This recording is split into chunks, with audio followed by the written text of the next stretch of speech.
Praise the lord everyone. మరి ఒకసారి power up women's మినిస్ట్రీలో మీ ముందు ఉండి మరి వాక్యం పంచుకోవడానికి ఈ ఆపర్చునిటీ ఇచ్చిన యేసయ్యకి నేను వందనాలు తెలియపరుచుకుంటున్నాను. అలానే మీ అందరికీ వందనాలు. చిన్న ప్రార్థన చేసుకొని మరి వాక్యంలోకి వెళ్దామండి. మహాపరిశుద్ధమైన తండ్రి దేవా, మీరు ఈ యొక్క గొప్ప ఆపర్చునిటీని దేవా మరి మీ యొక్క వాక్యాన్ని పంచుకోవడానికి నాకు దయచేశారు. మీకు వందనాలు. మీ యొక్క కృపని బట్టి వందనాలు చెల్లిస్తున్నాం దేవా. ఎవరైతే మరి లైవ్లో చూస్తున్నారో మరి దేవా, ఎవరైతే యూట్యూబ్లో చూస్తున్నారో ప్రతి ఒక్కరిని దేవా మరి మీరు జ్ఞాపకం చేసుకోమని అడుగుతున్నాము దేవా. ఏదైతే మేము వినాలని మీరు ఆశపడుతున్నారో మీ యొక్క వాక్యాన్ని దేవా, ఆ వాక్యాన్ని మాకు వినిపించి మా హృదయాలలో దాచుకునే శక్తిని మాకు దయచేయమని అడుగుతున్నాము. మీరే నాయకుడే నడిపించండి. మాకు హృదయాలని దేవా గ్రహించే హృదయాలుగా మార్చమని అడుగుతున్నాము. అలానే విన్న వాక్యాన్ని మరి దేవా మేము తీసుకొని మరి దేవా మీ యొక్క నామ మహిమ కొరకు మేము అది పాటించే వారిగా మమ్మల్ని తయారు చేయమని నజరేసునామమున నడుచున్నాము తండ్రి, ఆమేన్. అందరికీ వందనాలు. మరి ఈరోజు వాక్యము చూసుకుందాము.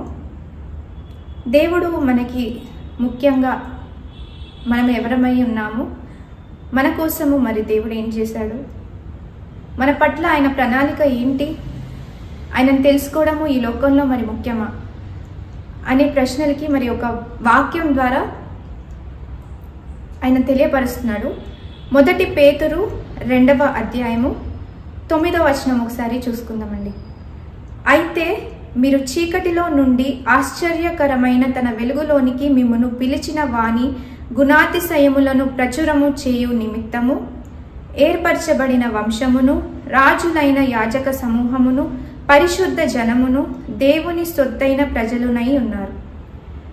ఇక్కడ చూసినట్లయితే 4 విషయాలు ఇక్కడ తెలియపరచబడుతుందండి.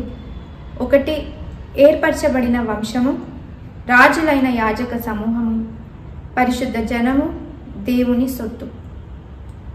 ఇలాంటి మరి ప్రజలై ఉన్నామంట. మనము చీకటిలో నుంచి మనల్ని వెలుగులోకి తీసుకొచ్చాడంట దేవుడు.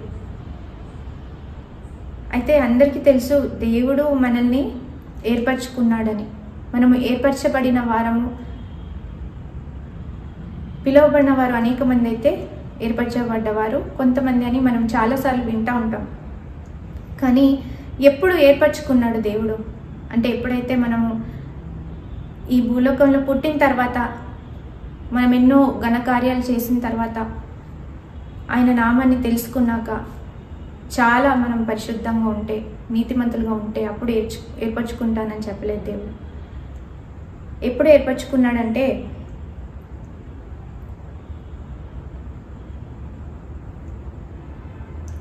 ఇక్కడ ఒక వచనం చదువుదామండి.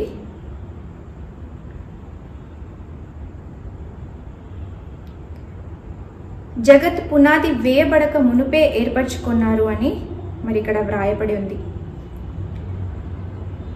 ఎప్పుడు ఏర్పరచుకున్నారు అనేది చాలా ముఖ్యము. మరి దేవుడు మన గురించి ఎలాంటి ఆలోచనలు కలిగి ఉన్నాడని మరి ఈ వచనంతో మనం చూసుకోవచ్చు. ఒకసారి మనము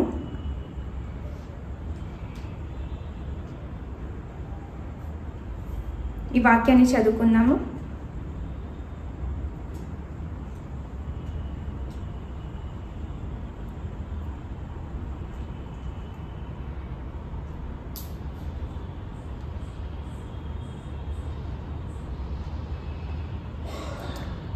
ఎఫెసియన్స్ 1st చాప్టర్ చూసుకున్నాము. ఎట్లనగా తన ప్రియుని యందు తాను ఉచితముగా మనకు అనుగ్రహించిన తన కృపా మహిమకు కీర్తి కలుగునట్లు తన చిత్త ప్రకారమైన దయా సంకల్పము చొప్పున యేసుక్రీస్తు ద్వారా తనకు కుమారునుగా స్వీకరించుటకై మనలను ముందుగా తన కోసము నిర్ణయించుకొని, మనము తన ఎదుట పరిశుద్ధులమును నిర్దోషులమునై ఉండవలెనని జగత్తు పునాది వేయబడక మునుపే ప్రేమ చేత ఆయన క్రీస్తులో మనలను ఏర్పరచుకొనెను. మరి ఇక్కడ రాసిన విధానం ప్రకారము దేవుడు మనం పుట్టక మునుపే మన కోసం ఒక ఆలోచన కలిగి ఉన్నారంట. అంటే ఎంత ప్రేమ అంటే, మునుపటి నుంచి మనం పుట్టక ముందే మన గురించి ఆలోచించి, పలాని వ్యక్తి పలాని టైంలో పుట్టిన తర్వాత ఆయన పట్ల ఇలాంటి ప్రణాళిక కలిగి ఉన్నాను, ఆమె పట్ల నేను ఇలాంటి ప్రణాళిక కలిగి ఉన్నాను అని మరి దేవుడు ఆలోచిస్తూ ఉన్నాడు. ఆయన ప్రేమ చేత మనల్ని ఏర్పరచుకున్నాడు అనమాట. కేవలం ఒకటే అండి, ఏంటంటే మనం చేసిన గొప్ప కార్యాలు కాదు, మనం చేస్తున్న గొప్ప సమాజంలో ఉంటున్న గొప్ప స్థాయి వలన కాదు, కానీ దేవుని యొక్క ప్రేమ చేత మనల్ని ఏర్పరచుకోవడం మనం చూస్తూ ఉన్నాం. కొన్నిసార్లు అనుకోవచ్చు, మరి భూలోకంలో మనం ఎందుకు జన్మించాము, మరి నేను దేవుని చిత్తంలో నడుస్తున్నానా లేదా అనేది మనకు ఒక డౌట్గా ఉండొచ్చు. కానీ ఎప్పుడైతే మనం దేవుని యొక్క ప్రేమని ఎరిగి ఉంటామో, ఆయన ప్రేమని ఎలా తెలుసుకుంటామంటే మనం సంఘాలకి వెళ్తుంటాము, మనం వాక్యం వింటుంటాము, మన పర్సనల్ లైఫ్స్లో కూడా మనము వాక్యం చదువుతూ ఉన్నప్పుడు దేవుని యొక్క ప్రేమ పరచబడుతుంటుంది అనమాట. ఆయన వాక్యము జీవము గలది కాబట్టి, ఆయన వాక్యము మనలో పనిచేస్తుంది కాబట్టి, మరి ఆయన ప్రేమ మనము ఆయన వాక్యం ద్వారా మనం తెలుసుకోవచ్చు. ఎప్పుడైతే మనము న్యూ టెస్ట్మెంట్లో మాథ్యూ, లూక్, మార్క్ ఇవన్నీ చదివినప్పుడు మరి దాంట్లో ద్వారా మనం ఎంతో చూడొచ్చు. యేసయ్య ఈ లోకానికి వచ్చి భూలోకంలోకి వచ్చి మరి మన కోసం చనిపోయి తిరిగి లేచాడని, మరి ఆయన ప్రేమని మనం పొందుకున్న ఎడల మరలా తిరిగి ఆయన దగ్గరికి రాగలిగే ఏర్పాటు దేవుడు చేస్తాడనమాట. అలాంటి దారిని మనకి దేవుడు చూపిస్తాడు. మనం ఎటువంటి దారిలో ఉన్నప్పటికీ ఆయన ప్రేమ మనల్ని విడిచిపెట్టదు. కానీ మనము చెడు దారిలో లేకుండా మరి ఆయన యొక్క చిత్తానుసారంగా నడుచుకోవడానికి, ఆయన ప్రేమని తెలుసుకుంటూ ఉంటున్నప్పుడు, ఆయన లోతుని ప్రేమ యొక్క లోతుని తెలుసుకుంటున్నప్పుడు మనం నమ్ముతాం ఏంటంటే మనం ఖచ్చితంగా ఏర్పరచబడ్డ వారము అని. ఏర్పరచబడిన వారు మరి కేవలము ఆయన ప్రేమని పొందుకోవడమే కాకుండా ఆయన మీద భారం వేయటము మరి మొదలేస్తారనమాట. We should know above everything that God is the provider. He is Jehovah Jireh. మరి God is the provider in everything. అంటే మనల్ని నేను నిన్ను ఏర్పరచుకున్నాను అని కేవలం ఒక మాట ద్వారా, లేదంటే ఆ ఒక వాక్యం ద్వారా రాసేసి మరి ఎక్కడో 2000 years బ్యాక్ రాశారు అని చెప్పేసి అట్లా వదిలేయలేదు. ఎందుకంటే ఆయన కునుకడు నిద్రపోడు, ఇశ్రాయేలీని కాయువాడు ఎన్నటికీ మరి కునుకడు నిద్రపోడు అని వాక్యం సెలవిస్తుంది. అలాంటి దేవుడు మనలో ఉన్నాడనమాట. ఇలాంటి గొప్ప నిరీక్షణ మనకి దేవుడు దయచేశాడు. ఏ పరిస్థితి అయినా సరే కొన్నిసార్లు మనం ముందుకు వెళ్తూ ఉంటాము, కానీ సడన్గా కొన్ని విషయాలు గుర్తొస్తూ ఉంటాయి. మరి నాకు నేను కోల్పోయాను నా జీవితంలో, మరి ఇది కోల్పోయాను నా జీవితంలో, నేను అక్కడ లాస్ చెందాను నా జీవితంలో, మరి నేను ఎన్నో అవకాశాలని కోల్పోయాను, చాలా ఫెయిల్యూర్స్ ఎదురయ్యాయి అని గతంలో జరిగినవన్నీ గుర్తొస్తూ ఉంటాయి. కానీ వాక్యం ఏం సెలవిస్తుందంటే, ఏ నిరీక్షణ అయితే దేవుడు సిలువ ద్వారా తెచ్చాడో ఆ నిరీక్షణని మనం పొందుకొని ఎలాంటి సిచ్యువేషన్ అయినప్పటికీ, మరి ఎలాంటి పరిస్థితి అయినప్పటికీ దేవుడు గాడ్ ఈజ్ ఇన్ కంట్రోల్ అని దేవుడు చెప్తున్నాడు అనమాట. ఆ పరిస్థితి మీద మరి దేవునికి అధికారం ఉంది, ఇంకా మరి మనల్ని కాచి కాపాడుతున్నాడని, మరి ఒక భూమి మీద ఉన్న తల్లిదండ్రుల కంటే ఆయన ఎక్కువ ప్రేమించాడని, మరి ఆయన విడిచిపెట్టాడని మరి మనకి మరలా తిరిగి గుర్తు చేస్తున్నాడు. ఎందుకంటే ఆయన ఏర్పరచుకున్నాడు కాబట్టి. మనము దేవుణ్ణి చూస్ చేసుకోలేదేమో, కొన్నిసార్లు మనకి ఆపర్చునిటీ వచ్చినా మనం ఆయన కోసం నిలబడలేదేమో, కానీ ఆయన మనం పుట్టక మునుపే మనల్ని చూస్ చేసుకున్నాడండి. మరి ఒకవేళ మనం ఇలాంటి జీవితాన్ని జీవిస్తున్నప్పుడు మనకు ఒక గొప్ప జీవితం లేదేమో, మరి చాలామంది అనుకుంటుంటారు నేను గ్రేట్ పర్సన్ కాదు, నేను గొప్ప సంగతులను చేయలేకపోతున్నాను అని. కానీ ఎప్పుడైతే వాక్యం చదివి ఆయన మీద ఆధారపడతామో, మరి ఆయన మనకి ఇచ్చింది ఏంటంటే గ్రేస్ కవెనెంట్. ఆయన రక్తంతో మనల్ని కొన్నాడనమాట. అలాంటి నిబంధన చేసిన ఆయన ఎప్పుడు మన పక్షాన్నే ఉంటాడు, మన పక్షాన్ని ఆయన నిలబడతాడు.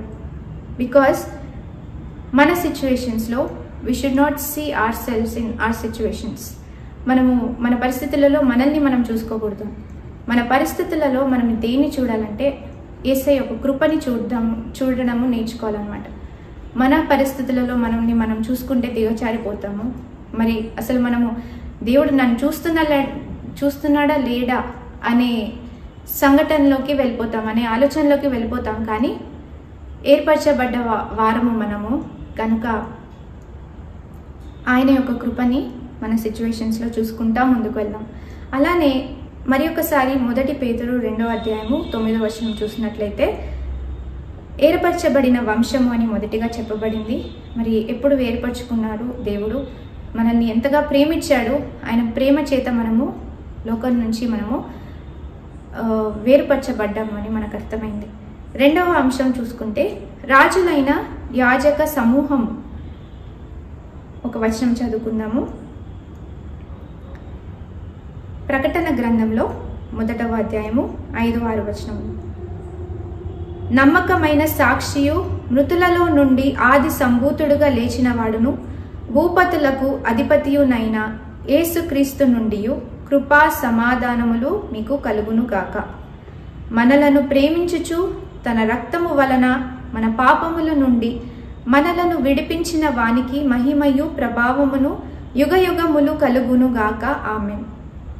ఆయన మనలను తన తండ్రియగు దేవునికి ఒక రాజ్యముగాను యాజకులను గాను చేసెను. మరి ఇదే వచనము ఇంగ్లీష్లో 6వ వచనం చూసుకున్నట్లయితే, and had made us kings and priests unto God and his Father. To him be glory and dominion forever and ever. Amen. మరి రాజుగా చేయబడ్డామంట. ఆయన రాజ్యంలో ఎవరు ఉంటారండి? రాజులు ఉంటారు, అధికారులు ఉంటారు. మరి దేవుని యొక్క రాజ్యంలో కూడా మనం చూసినట్లయితే he gave us royal priesthood. ఆయన తండ్రి అయిన దేవుడు మరి సొంత కుమారుడిని పంపాడనమాట. ఆయన రక్తాన్ని చిందించాడు. యేసయ్య వచ్చి ఆయన రక్తాన్ని చిందించాడు. It's a royal blood, it's a precious blood. అయితే మనం రాజులుగా ఎలా ఉండగలము? మరి వాక్యం చెప్తుంది కింగ్స్ అండ్ ప్రీస్ట్స్ అని. ఒక రాజు ఎలా ఉంటాడండి? ఒక రాజు ఒక ఊర్లో, ఒక రాజ్యంలో అధికారంతో ఉంటాడు. రాజు అనగానే మరి హై పొజిషన్ గుర్తొస్తుంది అనమాట. మరి అలాంటి పొజిషన్లో ఉండి రాజుకి తెలుస్తుంది ఏంటంటే ప్రతి స్థలం మీద, ప్రతి రాజ్యం మీద, మరి జనాంగం మీద, ప్రతి దాని మీద రాజుకి అథారిటీ అండ్ డొమినియన్ ఇవ్వబడింది అనమాట. కానీ ఒకటి మనం ఎప్పుడు గుర్తుపెట్టుకోవాలి, రాజు ఈ రాజ్యం నుంచి ఇంకొక రాజ్యాన్ని మరి దాన్ని కాంకర్ చేయాలి అంటే, జయించుకోవాలి ఇతర రాజ్యాలని అంటే మరి ముందుకే నడుస్తూ వెళ్తాడు రాజు. కానీ వెనక్కి తిరిగి మరి వారి యొక్క స్థానానికి పరిగెత్తారంటే వారు అక్కడ ఓటమి పొందినట్టు. కనుక ఆ రాజు ఎప్పుడు ధైర్యంగా వాళ్ళ సైన్యంతో కలిసి ముందుకు వెళ్ళినప్పుడు ఇతర రాజ్యాలని కూడా మరి వాళ్ళు జయించవచ్చు. అలానే మనం కూడా we should always remember to go forward and never ever turn back. ఇందాక మనం చూసుకున్నాము, ఏర్పరచబడ్డ వారము అయినప్పటికీ మనకున్న పరిస్థితులను బట్టి మనకు ఆ సందేహం రావచ్చు.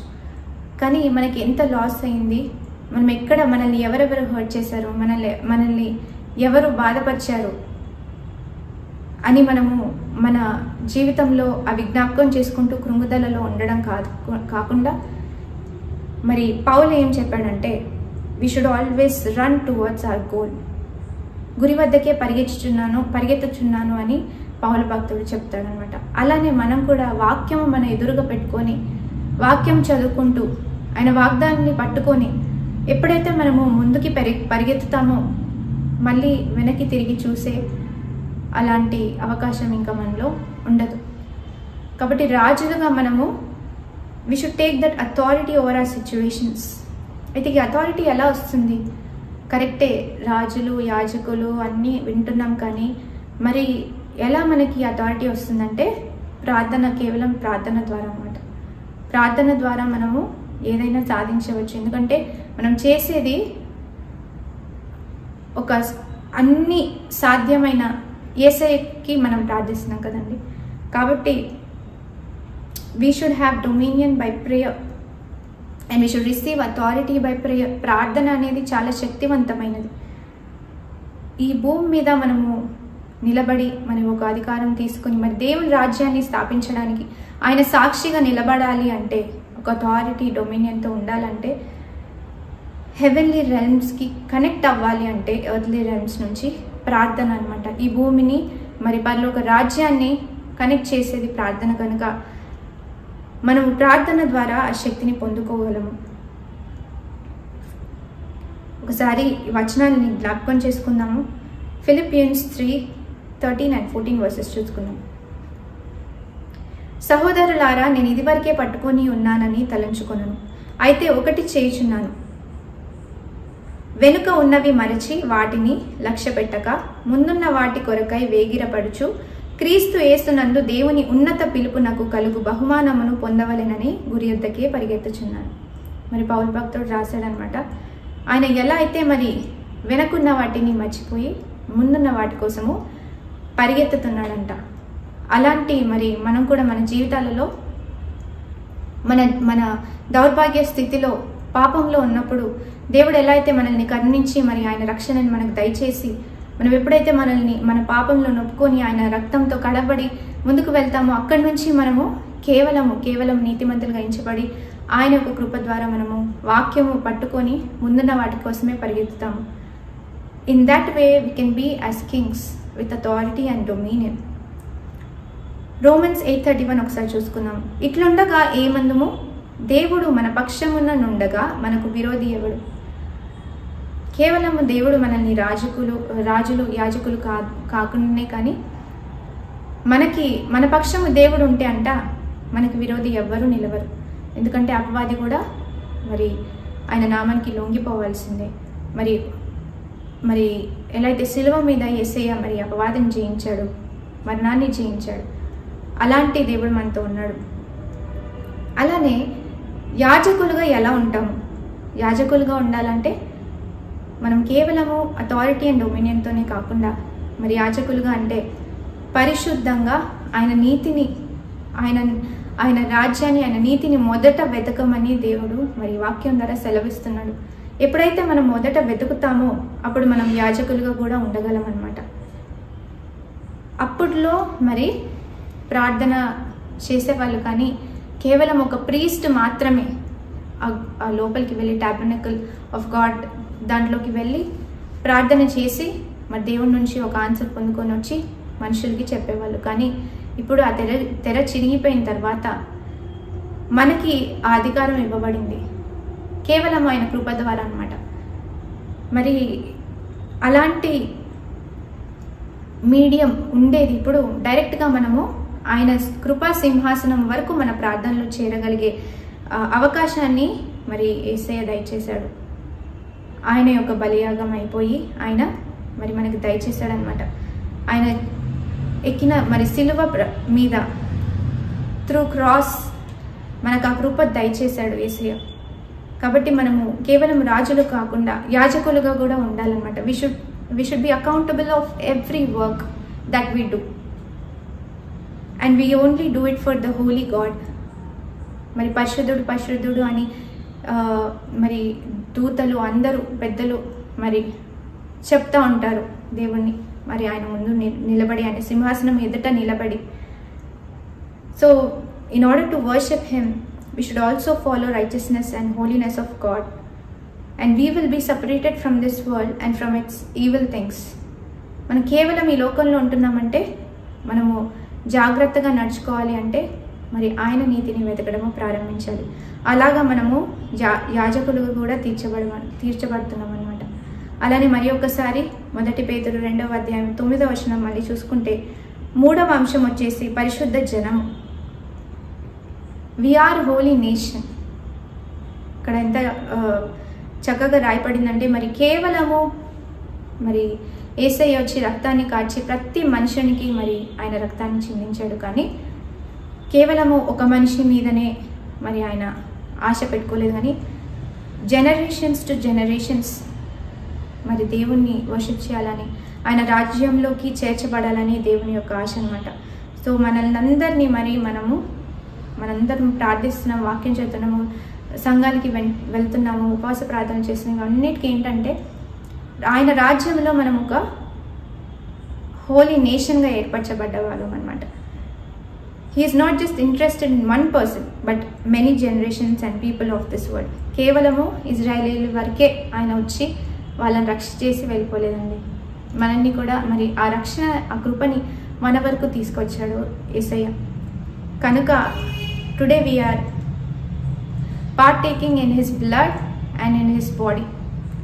We have fellowship with God and also we have received the right to receive the salvation. ఆయన సిలువలో ఇచ్చిన రక్షణని మనం పొందుకోవడానికి మనము ఎన్నిక చేయబడ్డాం అన్నమాట. కాబట్టి దేవునికి మనము ఒక స్ట్రేంజర్గా మిగిలిపోలేదు, అలానే విరోధులుగా మిగిలిపోలేదు. Now we became the part of his family. మనము ఆయన we are the co heirs of Christ, we are the joint heirs అనమాట. So we need to live our life for him as a living sacrifice. మన కేవలము మన యొక్క ఆశల కోసం ఈ ప్రపంచంలో ఉంటున్నాం కనుక మనకు చాలా నెసెసిటీస్ ఉంటాయి. కుటుంబాన్ని కట్టుకోవడం, ఉద్యోగం చేయడం, డే టు డే నీడ్స్ని మీట్ అవ్వడానికి మరి డబ్బుల్ని, ఫైనాన్సెస్ని సంపాదించడం, ఇవే కాదు మన జీవితం. మన జీవితం ఏంటంటే మొట్టమొదటిగా ఆయన రాజ్యంలో మనం స్థాపించబడ్డాము, ఏర్పరచబడ్డాము, రాజులు యాజకులుగా పిలువబడ్డాము. అలానే ఒక హోలీ నేషన్గా మనము ఏర్పరచబడ్డం అన్నమాట. కనుక మనం జీవిస్తున్న జీవితము ఆయనకి సాక్రిఫైస్ చేస్తూ మనము లోకంలో ఉన్న సంగతులను మరీ ఎక్కువగా మనలోకి తీసుకోకుండా మరి ఆయన వాక్యం ద్వారా సెపరేట్ చేయబడి పరిపూర్ణతలోకి నడుచుకుంటూ పరిశుద్ధాత్మ ద్వారా మనము ప్రతి మూమెంట్లో నడుచుకుంటూ మరి లివింగ్ సాక్రిఫైస్గా ఉండాలి. మనం మొదటి పేతురు 2వ అధ్యాయం 9వ వచనంలో చివరిది చూసుకున్నట్లయితే వీఆర్ పెక్యులర్ పీపుల్, దేవుని సొత్తైన ప్రజలునై ఉన్నారు. మనము అనుకోవచ్చు మరి యూనిక్నెస్ ఉందా మనలో, మనం అంత గొప్పవారిమా, అసలు నాలో ఏం చూసి దేవుడు ఇష్టపడతాడు అని చాలామంది అనుకుంటా ఉండొచ్చు. కానీ ఆయన కృప ద్వారా మనల్ని ఏర్పరచుకున్నాడు. So we became peculiar people అనమాట. ఆయన రక్తాన్ని పొందుకున్న మనము ఎంతో ధన్యులము. మనలో ఏం చూసి కాదు కదా, మనలో పాపం ఉన్నప్పటికీ దేవుడు మనల్ని ప్రేమించాడు, మన కోసం చనిపోయాడు. అలాంటి గొప్ప ధన్యులమై ఉన్నామన్నమాట. మనం ఏదో గొప్ప చేశామని కాదు, కానీ ఆయన రాజ్యంలోకి మనం చేర్చుకుంటున్నాడంటే కేవలం ఆయన కృప వల్ల. కాబట్టి ఈరోజు నుంచి మన ఐడెంటిటీ ఎవరిలో ఉంది అంటే మనలో కాదు, మనం చేస్తున్న పనుల్లో కాదు, మన వంశంలో కాదు. మరి మన identity is not in the generations, is not in our surnames or anything, but our identity is in Jesus Christ. ఈ రోజు నుంచి మన ఐడెంటిటీ ఏంటంటే ఎప్పుడైతే మనము యేసుని తెలుసుకున్నామో, రక్షింపబడ్డామో, ఆ రోజు నుంచి మన ఐడెంటిటీ దేవునిలో ఉంది. So we are peculiar people for God, we are made for God, we are made to glorify Jesus Christ. మనం ఈ లోకంలో ఉంటున్నామేమో కానీ ఈ లోకంలో మునిగిపోలేదు. We are in this world but we are not of this world. అది మనం ఎప్పుడు జ్ఞాపకం ఉంచుకోవాలన్నమాట. ఎందుకంటే ఆయన యొక్క గొప్ప రాజ్యంలోకి ఎక్కడైతే ఇంత మలినం కూడా మరి ఎంటర్ అవ్వలేదు ఆయన రాజ్యంలోకి, కేవలం అంత పరిశుద్ధంగా ఉండే వాళ్ళే వెళ్ళాలి. అలాంటి రాజ్యంలోకి మనల్ని, మరి మిమ్మల్ని, నన్ను అందరినీ చేర్చడానికి ఆయన రక్తాన్ని పెట్టి కార్చడం జరిగింది. కాబట్టి he chose to die so that we will enter his kingdom. ఈరోజు మనం ఏమై ఉన్నామో, మరి తర్వాత కూడా ఫ్యూచర్లో ఏమై ఉంటామో, అది కేవలము ఆయన కృప ద్వారా అనమాట. కాబట్టి నెవర్ వరీ అబౌట్ ఎనీథింగ్. మనం ఎప్పుడైతే వాక్యం చదువుతామో, చదివినంతసేపు మరి చాలా బాగుంటుంది, కానీ తర్వాత ఒక 2-3 రోజులు గడిచిన తర్వాత వాక్యాన్ని మర్చిపోవడము, మళ్ళీ బలహీనపడ్డము జరుగుతూ ఉంటుంది. కాబట్టి వాక్యం విన్న ప్రతిసారి మనం ఏం చేస్తామంటే హృదయంలో దాచుకొని ఆ వాక్యాన్ని మనం పాటించడానికి మనం ప్రయత్నిద్దాం. కేవలము ఆయన వాక్యము మనల్ని వెలుగులోకి తీసుకొస్తుంది అనమాట. మనం చీకట్లో ఉన్నాము, మరి విడిచిపెట్టబడిన వారంగా ఉన్నాము, మనకి ఎవరు లేరు అనుకున్నాం, కానీ యేసయ్య మన తోడున్నాడు, మన పక్షాన ఉన్నాడు. కాబట్టి మరి ప్రతి మనుషుడు ఎవరైనా సరే కానీ ఎప్పుడైతే యేసయ్యని తెలుసుకుంటారో, they have been given this authority, they have been given this position, they have been chosen as a holy nation, peculiar people, as kings and priests. అలా మనం జ్ఞాపకం చేసుకోవాలన్నమాట. చివరిగా మరి 1 Peter 2:9 says, declares and once again reminds that మన worth ఏంటి అని జ్ఞాపకం చేస్తుంది అనమాట. What is our worth and what are we born for and why are we here as human beings. చాలాసార్లు అనుకుంటాం కదా, అసలు నాకే కష్టాలు, నేను ఎందుకు మనిషిగా పుట్టాలి, అసలు ఎందుకు నన్ను పుట్టించాడు దేవుడు అన్న స్థాయికి మనము ప్రతి ఒక్కరూ మన జీవితాలలో వెళ్తూ ఉంటాం. కానీ అలాంటి స్థాయి మన జీవితాల్లో వచ్చింది అంటే ఏంటి తెలుసు? ఆ స్థాయి నుంచి మనము ఫెయిల్యూర్ ఎదుర్కొని మరి అక్కడితో మన జీవితాన్ని ముగించుకుంటామని కాదు, కానీ ఆ స్థాయిలో నుంచి కూడా మరి యేసయ్య మనల్ని మన చేయి పట్టుకొని దాని నుంచి బయటికి తీసుకొస్తాడు. అలాంటి స్థాయిలోంచి కూడా మనల్ని రక్షించగలడు అని మరి దేవుడు అలాంటి సిచ్యువేషన్స్ కూడా కొన్నిసార్లు మన జీవితాలలో అలా చేసినప్పుడు మనం ఆయన మీద విశ్వాసం పెట్టినప్పుడు దాని నుంచి బయటకు వస్తామన్నమాట. దాంట్లోంచి మనం ఇంకా లోతుగా దేవుణ్ణి తెలుసుకోవచ్చు. మరి ఎంత లోతుగా ఉందో, ఎంత ఆకాశం ఎత్తుగా ఉందో ఎవరికి తెలియదు. కానీ ఆయన ప్రేమ అంట దాంతో కూడా మనం పోల్చలేం. అంత ప్రేమించే దేవుడు మనతో ఉన్నాడు. So what is our responsibility as a follower of Jesus Christ? ఈ 4 థింగ్స్ మనం ఎప్పుడు గుర్తుపెట్టుకోవాలన్నమాట. ఎప్పుడైనా మన జీవితం వ్యర్థం అనిపించినప్పుడు, మనల్ని ఎవరైనా వీళ్ళు పనికి మాలిన వాళ్ళు, అసలు వీళ్ళకి ఏమీ చేత కాదు, దే ఆర్ యూస్లెస్ అని ఎవరన్నా మరి మనల్ని అంటున్నారా? లేదంటే మనం చేస్తున్న ప్రొఫెషన్స్లో, మనం చేస్తున్న జాబ్స్లో ఫలితాలు రాకుండా అవి వ్యర్థమైపోతున్నాయా? మరి ఒక్కసారి మరి ప్రార్థనతో మనం ఆ సిచ్యువేషన్స్ని జయించుకున్నాం. ఏర్పరచబడిన వంశంలో మనం ఉన్నాం కనుక ఎటువంటి అపజయం మనం పొందడానికి వీలు లేదు. మనం కేవలము జయం పొందుకోవడమే మన బాధ్యత, మన పని.